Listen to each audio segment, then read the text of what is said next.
KF-21 보람의 블로거는 4.5세대 전투기이고 앞으로 5세대를 넘어 6세대로 진화하기 위해서는 미래형 전장에 걸맞는 무기 체계를 새롭게 갖춰야만 합니다. KF-21의 양산이 시작되자 UAE는 사령관을 대한민국에 파견해 시제기에 탑승해 시험 비행까지 성공하는 등 사업이 일정보다 빠르게 가속화되고 있음을 전 세계에 알렸고, 이에 걸맞는 항공무장 개발 사업도 본격화되고 있습니다. 가장 중요한 국산 전투기 엔진 개발 사업도 본격적인 모습을 드러내는 가운데 스텔스 전투기로 개발하는데 핵심인 내부 무장창에 필요한 파일런 개발 과제가 새로 공고된 것으로 알려져 화제가 되고 있습니다. KF-21은 내부 무장창이 위치한 동체 하부 중앙에 4발의 미티어 공대공 미사일을 반매립 형태로 운영하고 있습니다. 실제로 이번에 한국을 깜짝 방문한 UAE 사령관 역시 KF-21에 탑승했었던 시제기에서도 전투기 하부에 미티어 4발을 장착하여 비행하는 퍼포먼스를 공개했습니다.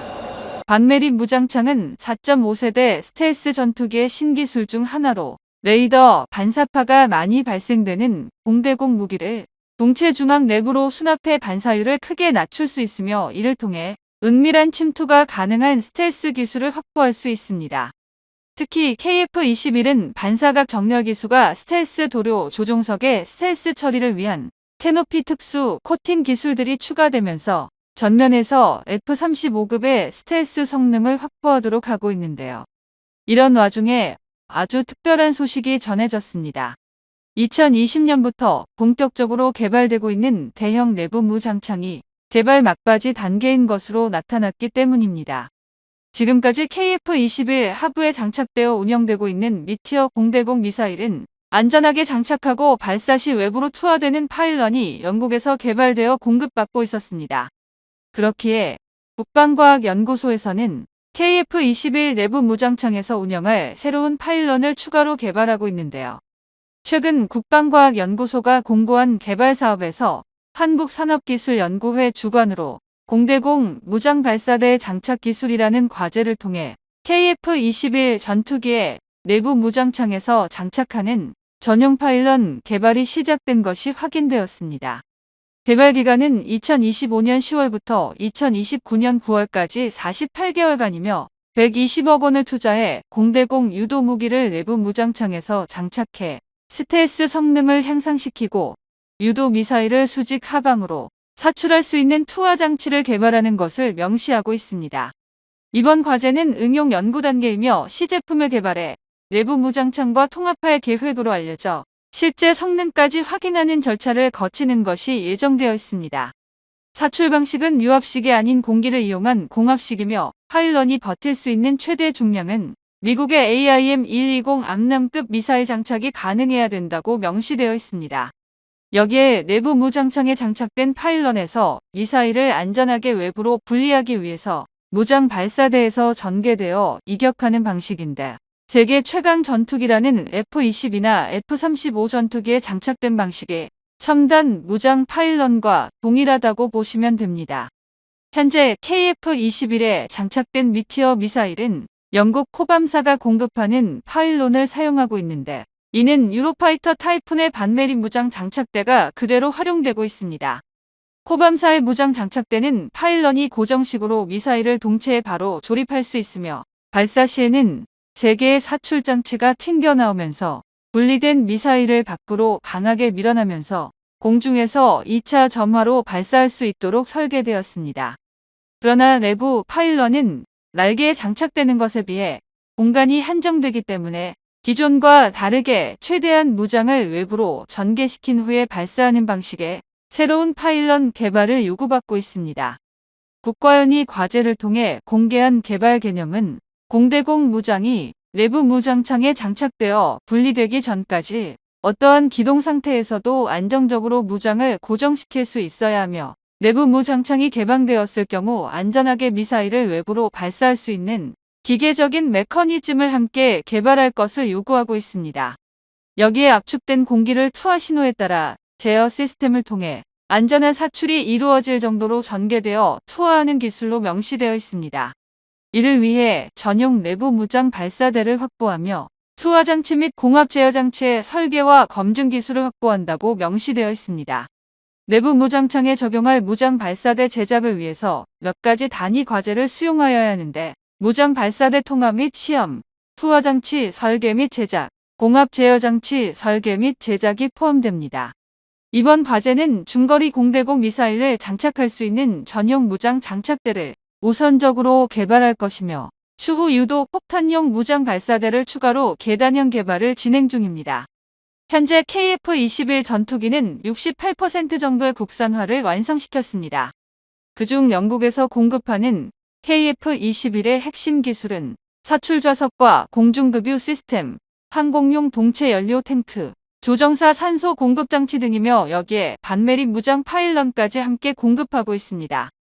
영국 코바 미션 시스템사는 공중급유 장치와 무장 파일런을 제공하며 유로파이터 타이푼 전투기에 적용한 반메릭식 무장 발사대가 KF-21 동체하부에 적용되면서 미티어 미사일을 발사할 수 있도록 해주고 있습니다. 미국에서 개발된 전투기에도 코밤사에서 개발한 시스템 등이 적용되고 있는데요. F-22 랩터 전투기에도 내부 무장창에 전용 파일론을 설계해 납품했을 정도로 대단한 기술력을 가지고 있습니다.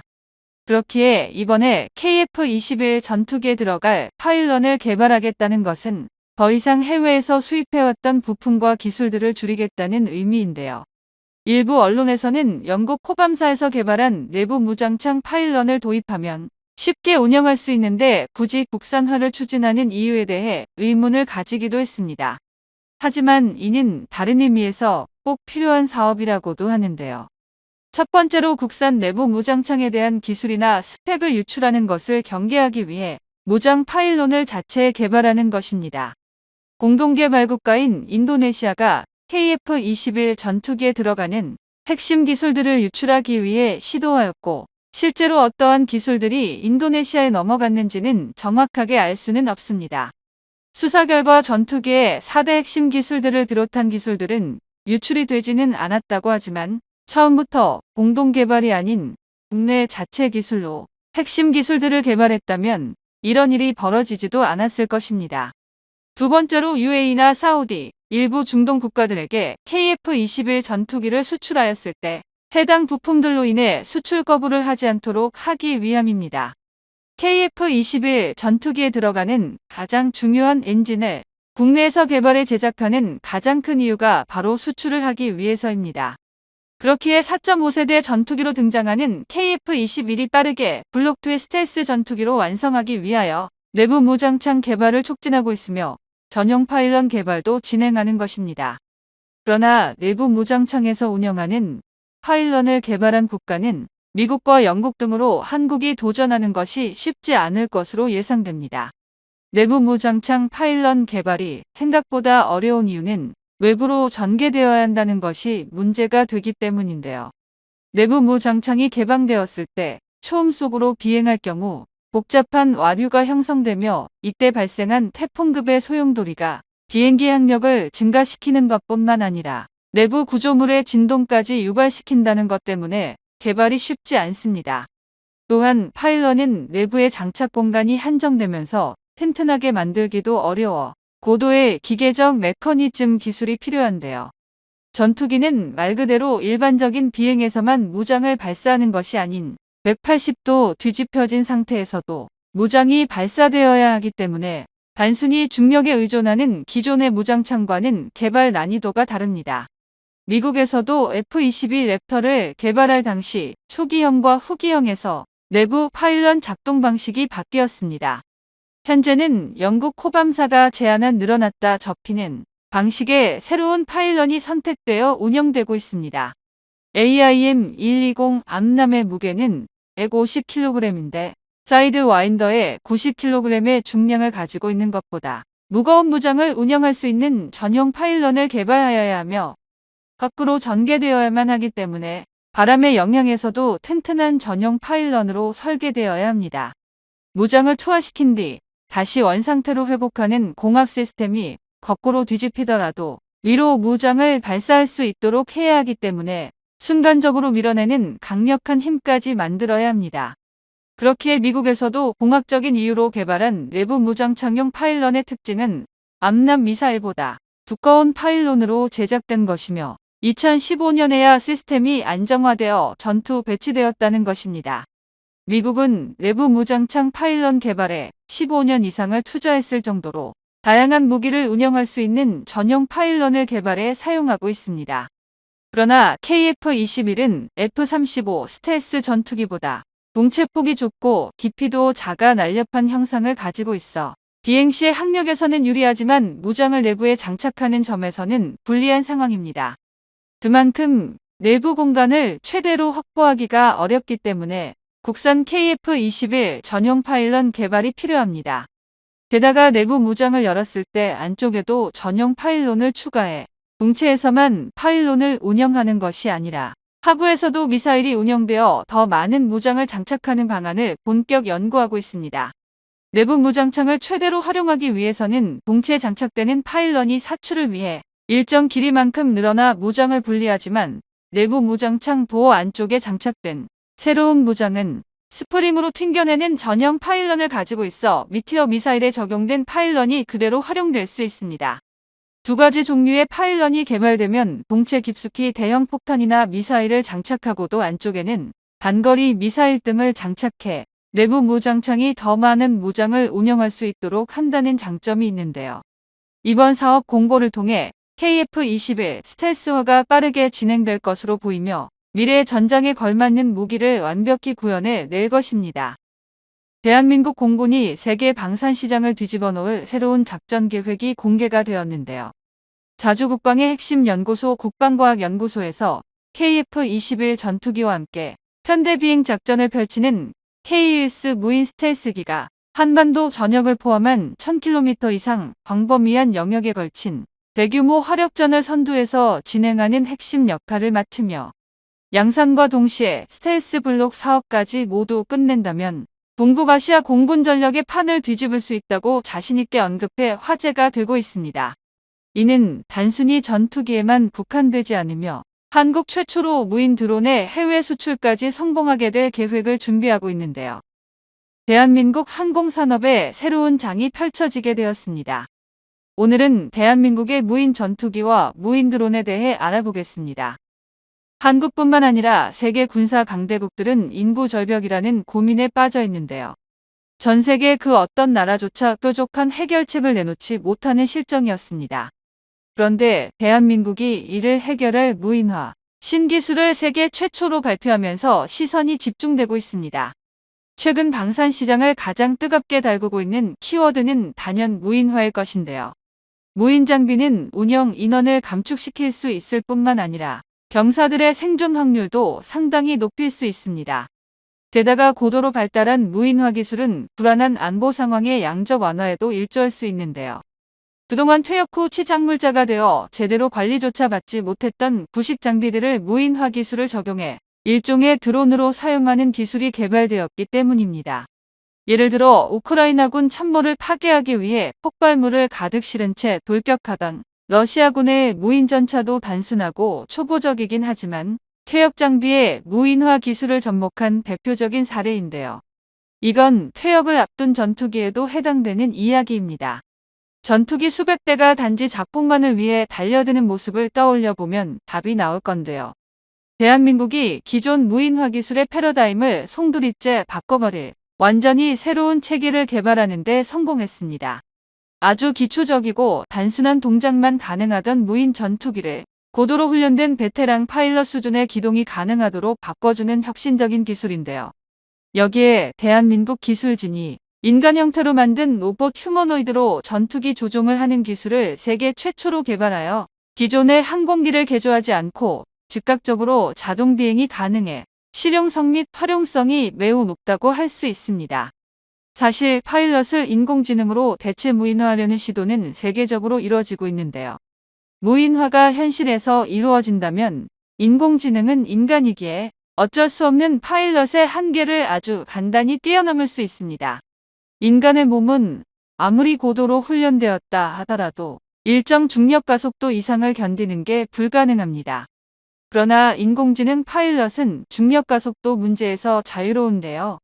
가장 중요한 비용적인 부분에서도 큰 차이가 발생합니다.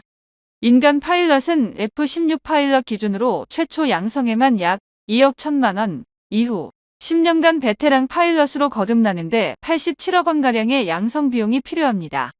반면 인공지능 파일럿은 알고리즘을 통해 기존 인간 파일럿들이 쌓아놓은 데이터를 순식간에 습득할 수 있는데요. 베테랑 파일럿으로 거듭나는 시간 자체가 불필요하다는 뜻입니다.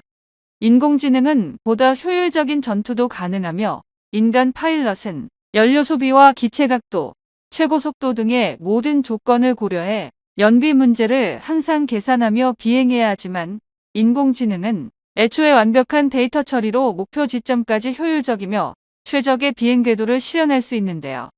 실제로 지난 2020년 미 국방부 내에서도 가장 최첨단의 기술만을 연구한다는 국방고등연구계획국 다르파와 존스 홉킨스 대학교에서 진행한 알파 도그파이트 챌린지 데이터를 보면 인간 파일럿이 로봇의 5대 0으로 완패했던 기록이 있습니다. 여기서 더욱 놀라운 점은 인공지능 파일럿이 격추는커녕 단 한 차례의 유효 공격도 허용하지 않았다는 건데요. 물론 알파 도그 파이트 챌린지의 결과가 인간 파일럿보다 인공지능이 무조건 완벽하다는 것은 아닙니다. 실험은 어디까지나 실제 비행이 아닌 시뮬레이터를 통해 이루어졌을 뿐이기에 인간 파일럿의 역할을 100% 인공지능이 대체한다는 건 아닌데요. 아직은 어디까지나 기술 실증형으로 꾸려진 시험 환경에서만 인공지능 파일럿이 효과를 발휘할 수 있다는 의미이며 가까운 미래의 6세대 전투기로 대표되는 인공지능 파일럿의 시대에도 여전히 인간 파일럿은 필요합니다. 대한민국이 휴머노이드 파일럿의 개발을 시작한 것은 2015년으로 아직 역사도 짧고 풍부한 데이터가 쌓였다고는 볼 수 없는데요. 그런데 최근 한국과학기술원 카이스트가 세계 최초로 신개념 인공지능 파일럿 개발에 성공하면서 상황이 완전히 반전되기 시작했습니다. 카이스트가 공개한 자연어 처리 기반 인간형 조종사 로봇은 쉽게 말해 전투기 조종 로봇인데요. 지금까지의 인공지능 파일럿들이 전투기를 조종하기 위해선 특수한 개량 과정을 거쳐야 했지만 국내에서 개발한 로봇 파일럿은 인간 파일럿과 마찬가지로 그저 콕핏에 앉으면 그 순간 조종을 위한 모든 준비 과정이 끝납니다. 한마디로 개량 과정이 필요하지 않다는 건데요. 또한 인간 파일럿이었다면 불가능할 전 세계 항공 차트를 전부 메모리할 수 있으므로 환경에 영향을 받지 않는 초정밀 비행이 가능합니다. 여기에 더해 알고리즘 기술을 활용해 조작 매뉴얼과 비상대처 절차를 학습할 수 있어 항공기의 비행 상태를 기반으로 능동적인 조종과 돌발 상황 대응까지 가능합니다.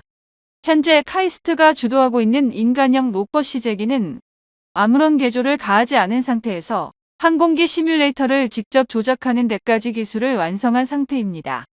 조종사 로봇은 현재 비행 조종 시뮬레이터에서 항공기의 시동부터 택싱, 이착륙, 순항 주기 등 모든 조작을 수행할 수 있다고 하지만 민항기와 전투기는 조종 난이도부터 다르기에 아직 갈 길이 멉니다.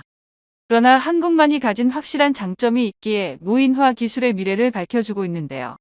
게다가 양산이 시작돼 KF-21 전투기와 함께 비행할 무인 스텔스 전투기도 개발 과정을 마치고 시험 비행을 준비 중입니다. 처음 공개된 국산 스텔스 무인기 가오리 X는 미래의 핵심 기술 분야에 저피탐 스텔스 무및 꼬리 날개가 없는 기술 시범기였는데 미국을 포함한 여러 국가들이 개발의 혈안인 6세대 유무인 복합체계에 적용되는 전형적인 형태인데요. 향후 KF-21 전투기가 가오리 X로부터 얻은 데이터로 유무인 체계를 구성할 것이며 필수 무인항공기 군집지역 기술 등을 조합하여 효과적이고 효율적인 작전 임무를 수행할 수 있을 겁니다. 이처럼 대한민국은 스텔스 무인 전투기를 비롯해 퇴역 예정인 전투기의 무인화를 통해 새로운 공군 전력 강화가 기대됩니다. 최근 대한민국 방산 시장의 흐름이 좋습니다. 특히 수많은 방산 무기 국산화가 빠르게 진행되고 있습니다. KF-21 전투기에 탑재될 공대함 미사일 국내 개발은 물론 전자전기 블록원의 개발 주체 변경도 심의 및 의결되면서 국산화 걸음이 빨라지고 있는데요. 특히 국내 최대 방산 기업인 한화에어로스페이스는 전투기 엔진을 자체적으로 개발하기로 결정했으며 국내 최고 수준의 가스터빈 기술을 보유한 두산 에너빌리티 역시 도전장을 내밀며 한국 전투기 엔진 국산화에 대한 화제는 뜨겁게 불타고 있습니다. 한화와 두산이 성공적으로 국산 엔진을 개발하게 된다면 한국은 세계에서 7번째로 독자 전투기 엔진을 보유한 국가가 될 전망입니다.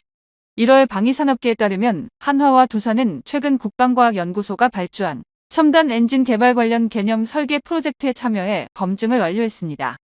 두 회사는 본격적인 연구 개발을 뜻하는 기본 설계 과정에 각각 돌입하여 방위사업청에 일감을 따내려는 계획을 세우고 있습니다. 이번에 노르웨이로 수출 예정이었던 방위사업청은 앞으로 10년간 최소 3조 원을 투자해 추력 15,000파운드급 엔진을 개발할 방침입니다. 이는 지난 6월에 생산이 시작된 한국형 전투기 KF-21 엔진과 같은 수준입니다. 방위사업청 관계자는 전투기 엔진 국산화 프로젝트의 항공기 엔진 부품 제조 경험이 있는 한화와 발전용 가스터빈 기술을 보유한 두산이 참여했다며 엔진을 제외한 다른 전투기 부품들은 국산화가 완료된 만큼 독자적인 엔진 개발에 성공한다면 한국도 자체 제작 전투기를 보유하게 될 것이라고 전했습니다.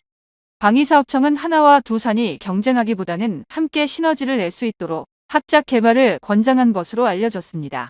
현재 항공 엔진을 독자적으로 개발한 나라는 미국, 영국, 프랑스, 러시아, 우크라이나, 중국 등 단 6개국에 불과합니다. 전투기 엔진은 국가 전략 자산으로 분류되어 외부의 핵심 기술이 전혀 공개되지 않기 때문입니다. 특히 거대 세기업이 세계 시장의 80% 점유하고 있을 정도인데요. 우리 KF-21 전투기에 장착되는 엔진은 제너럴 일렉트릭의 라이선스가 적용되어 있어 한국 항공우주산업이 자유롭게 수출할 수 없습니다. 항공 엔진의 핵심 기술은 외부에 이전할 수 없는 구조로 영국 롤스로이스와 미국의 제너럴 일렉트릭 및 플랫 앤 휘트니가 독점하고 있습니다. 하지만 대한민국에서는 한화그룹이 오랫동안 전투기 엔진 독자 개발에 열망을 품고 있었습니다. 이를 위해 2019년 미국 항공엔진 부품 회사인 이닥을 3억 달러에 인수한 것도 독자 엔진 개발을 위한 전략적 결정이었습니다. 현재 한화 에어로스페이스가 발표한 국산 제트 엔진의 한계 온도는 2200도에 달합니다. 엔진의 한계 온도가 높아질수록 램제트 엔진의 내구성과 신뢰성이 강화됩니다. 전투기의 램제트 엔진은 실용화 단계에 이르렀으며 이로 인해 세계 군사무기 언론 사이에서 큰 주목을 받고 있습니다. 또한 한국이 KF-21 보라매에 탑재될 엔진 부품 국산화에도 전력을 다하고 있으며 그 성과가 빠르게 나타나고 있다고 평가합니다. 특히 한화 에어로스페이스는 항공기 엔진 분야에서 축적된 기술을 기반으로 세계적인 항공 엔진 기업들과의 협력과 엔진 부품 국제 공동개발 계약을 체결하며 기술력을 향상시키고 있습니다.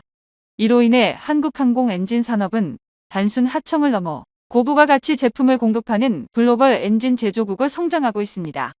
현 상황을 보았을 때 KF-21 전투기의 제트기 터빈 기술을 기반으로 빠르면 2030년까지 100% 국산화를 목표로 하고 있으며 현재 엔진 국산화 비율은 약 44%에 도달한 상태입니다. 하지만 국산화 과정은 상업용을 대처하는 것이기 때문에 실제 개발은 훨씬 앞당겨질 수 있습니다. 개발 연구와 상업용은 다르기 때문인데요. 한국이 엔진 국산화 제품을 만들었다고 하더라도 실제로 탑재하기 어려울 정도로 비용이 높다면 개발이라 할 수 없습니다.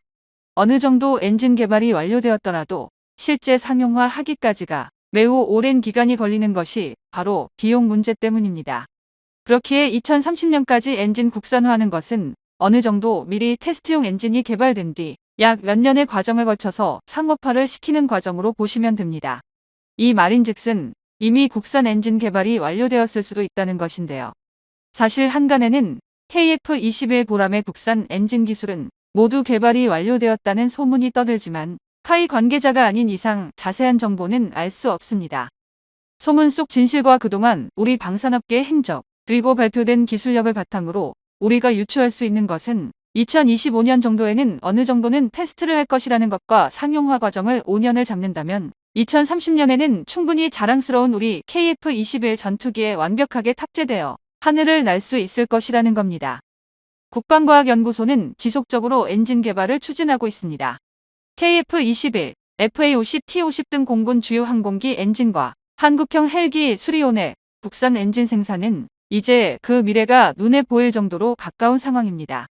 한화에어로 스페이스는 이뿐만 아니라 해군 함정에 사용되는 LM2500 가스터빈 엔진도 생산합니다. 한화 에어로스페이스는 단순히 엔진 코어만 만드는 것이 아니라 엔진 소프트웨어와 핵심 부품, 특히 초고내열 및 정밀 주조 소재 부품 개발에도 계속해서 연구하고 있습니다. 중국 역시 30년 동안 약 25조 원을 투자해 독자 엔진 개발에 전념하고 있지만 아직 눈에 띄는 성과를 내지 못하고 있습니다. 이것만 보아도 대한민국이 최소 비용으로 얼마나 빠르게 개발을 이루어내고 있는지 알 수 있습니다. 하지만 이 개발된 엔진의 전력 생산과 냉각 능력이 6세대 전투기의 요구를 충족할지는 아직 불확실하며 이는 앞으로 변수로 작용할 수 있습니다. 한화 에어로스페이스는 40년 넘게 외국 기업의 라이선스를 기반으로 항공 엔진을 생산해왔으며 실질적인 성과를 내고 있기에 현재 미래를 기대할 만합니다. 우리 정부는 미래의 전장이 무인기 중심으로 재편됨에 따라 독자적인 전투기 엔진 기술의 확보가 필수적이라고 언급하며 국제무기 거래 규정과 미사일 기술 통제 체제 등의 이유로 독자 개발이 반드시 필요하다고 강조했습니다. 첨단 항공 엔진 개발에 성공하면 국내 약 100여 개의 기업이 기존의 해외에서 수입하던 부품을 자급할 수 있게 되며 민간 항공기나 해양 및 발전 산업에 적용할 수 있는 파생형 엔진 분야에도 긍정적인 영향을 미칠 전망입니다. 2040년 이후에는 연간 수십조 원의 경제적 효과를 가져올 것으로 예상되는데요. 그만큼 우리 군의 방산 기술력이 높아지고 있다는 것을 알 수 있습니다. 대한민국이 신흥 항공기술 강대국으로 떠오르자 세계 각국의 관심 어린 발언들이 쏟아지기 시작했는데 이러한 발언은 사실 꾸준히 나왔던 이야기 중 하나입니다. 그런데 미국의 CSIS에서 명확하게 주장하는 바가 있습니다. 한국항공우주산업 카이에서 기대 중인 KF-21 전투기의 폴란드 수출을 통과시키거나 한국공군의 KF-21 전투기를 본격적으로 운용하는데 외국산 부품들은 여러 가지 제약이 따르기 때문에 결국 독자 부품 개발을 통한 대한민국의 국방 수준을 독자적으로 도달하는 것이 선택의 여지가 없는 필수 사항이 된 것이라는 주장인데요. 한국의 스텔스 무인 체계에 무인 드론이 도입된다면 KF-21 전투기가 몇 단계의 진화를 통해 미국산 F-35 전투기의 화력 체계를 넘어설 것이 확실하다고 발언했습니다. 한국형 무인 스텔스 전투기가 이상 징후 발생 시 KF-21 전투기의 상황을 공유하게 되면 적의 방공망을 피해 초저공 접근을 통해 순식간에 선별이 가능하다는 것이죠.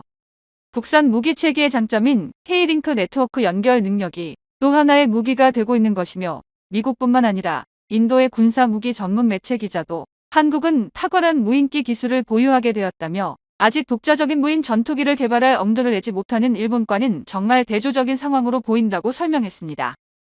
한국형 스텔스 기술은 다양한 세부 기술을 포함하고 있어 지속적인 연구가 필요하지만 최근 성과만 살펴본다면 한국형 스텔스의 윤곽은 어느 정도 드러났다고 평가할 수 있습니다.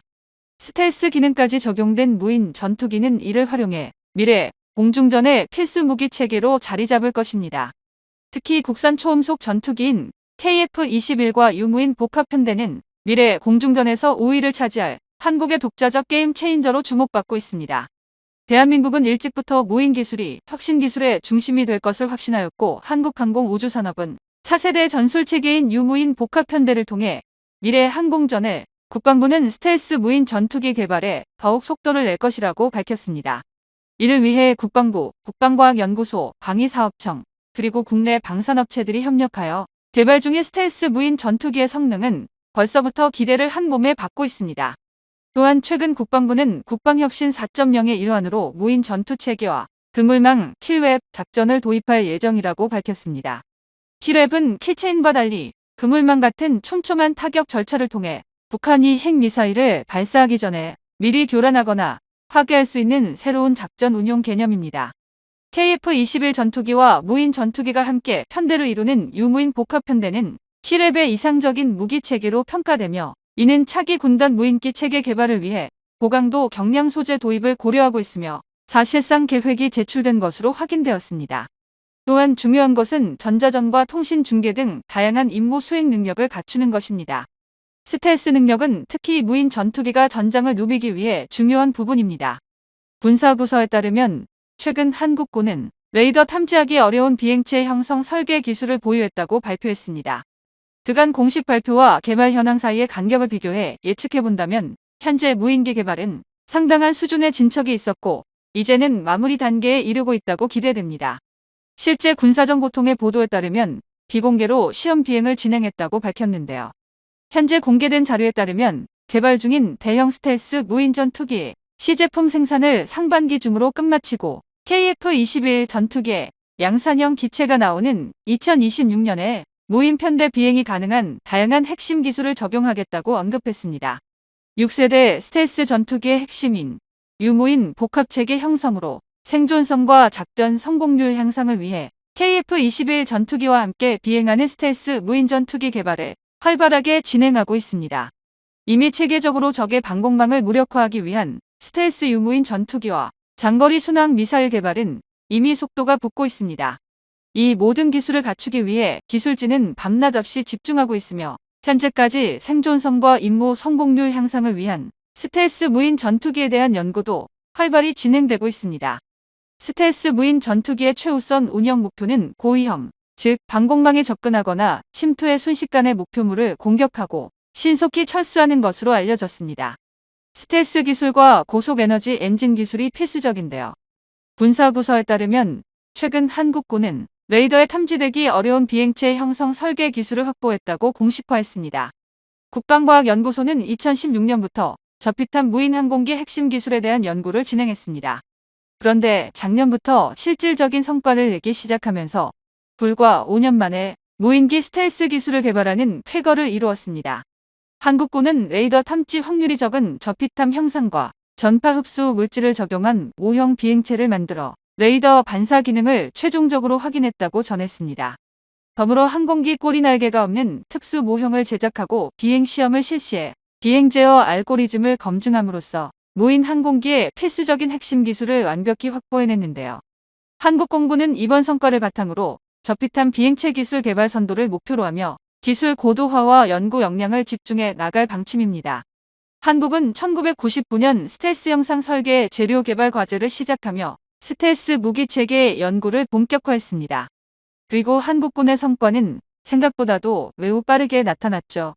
국방과학연구소 ADD가 300여 종의 무기체와 유기체, 금속계 물질을 사용하여 스텔스 테스트를 진행하는 등 시행착오를 거쳐 레이더 탐지 면적을 반사하는 스텔스 성능을 모두 갖춘 스텔스 신물질을 개발하는데 결국은 성공했습니다.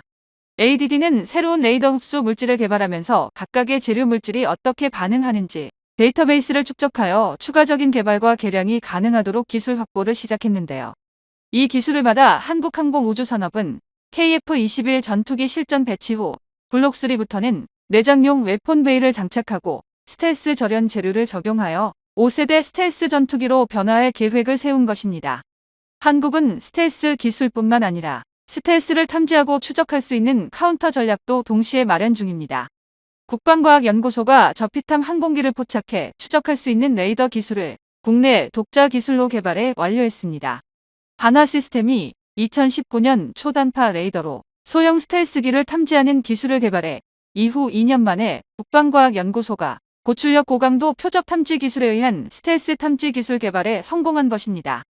스텔스 저피탐 항체를 탐지하기 위해서는 레이더의 출력률 높여 미세하게 반사하는 전자파 신호를 파악하고 이에 대한 수신 감도를 높여 잡음 속에 섞여 있는 세밀한 표적 신호를 잡아내는 고도의 처리 과정이 필요합니다. 이를 위해 국방과학연구소는 디지털 레이더 체계 설계 기술과 잡음 등 미세한 신호를 잡아내는 고성능 소프트웨어 기술을 활용해 결국 첨단 레이더 기술을 개발해냅니다. 국산 탐지 기술을 전력화하게 된다면 5세대 스텔스기가 지배할 미래 한반도 상공의 영공 방위 능력은 크게 향상될 것으로 보입니다. 한국항공우주산업은 이를 실현하기 위한 차세대 전술 체계를 구축하고 개발해 나가고 있습니다. 무인기와 유인기의 유기적 연계를 통한 전투력 강화는 국가 안보에 엄청난 기여를 하게 될 것으로 판단됩니다. 이를 바탕으로 한국항공우주산업에서는 유무인 복합체계의 핵심 기술에 총 105억 원 투자 계획을 승인하며 대한민국의 게임 체인저를 점차 강화시키고 있습니다. 한국은 전투기 유무인 편대를 활용하여 방산 강국의 입지를 더욱 단단히 굳힐 것으로 보이는데요. 이를 위해 한국산 전투기 엔진 개발은 더욱 필수적이게 되었습니다.